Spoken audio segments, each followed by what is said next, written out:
In Lebanon, Israel has issued more forced evacuation orders. The Israeli military has instructed residents in towns and villages in the southern region to evacuate, directing them to relocate north of the Zahrani River. This means that the evacuation area now goes beyond the Litani River and all the way to the Zahrani River. The Norwegian Refugee Council says these orders cover over 1,400 square kilometers, which accounts for about 14% of Lebanon's total territory. And as Israel's attacks on Lebanon increase, so does the death toll.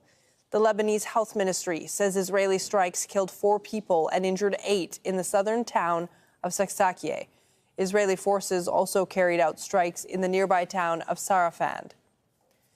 Beirut's southern suburbs have also been struck again in the early hours of Saturday. The Israeli military says it was targeting Hezbollah. Thousands of people have fled the capital because of the bombing. Health officials say that 26 people were killed and 86 others were injured in Israeli attacks over the past 24 hours. Heidi Pett is live for us in Beirut now. Heidi, what can you tell us about these latest strikes that have been taking place? So just a few minutes ago, we had another heavy airstrike on Beirut's southern suburbs. That's the area known as Dahia.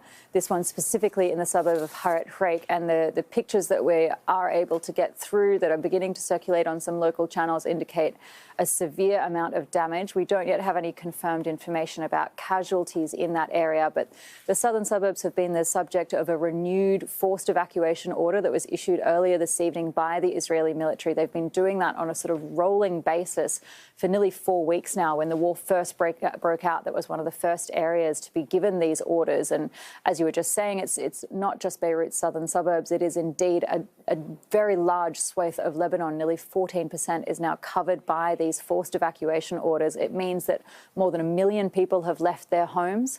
Many of them are in shelters. They're trying to stay with family and friends, but there are still many people across Lebanon with nowhere else to go. Some still sleeping on the streets of the capital here in Beirut.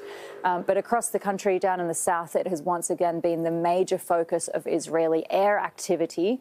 There's been a number of airstrikes across the south, and you were just giving those numbers on the latest death toll. It's now 1,142 is the official count. But even in the time since the Lebanese Ministry of Health issued that number, it does them every 24 hours, normally in the afternoon, they've confirmed a number of additional deaths, including 3 children who were killed in a further airstrike in the south. Since they even confirmed that number, bringing the number of children killed so far in this war to 125 across Lebanon. The context here is this broadening Israeli ground invasion in the south of Lebanon. We have seen the Israeli chief of staff of the army, in fact, posing for photographs inside Lebanese territory earlier this afternoon, and there's been ongoing clashes. We've seen Israeli troops operating in and around the town of Khiam, which is a strategic town in the eastern part of the border region. The Israelis have been seeking to take control of that town for a number of weeks now, and the reason that they're so interested in it is that it's a hilltop town that if they manage to take it will put them well on the way to cutting off the Bekaa Valley from southern Lebanon. And those are the 2 areas where Hezbollah has typically operated from a position of strength.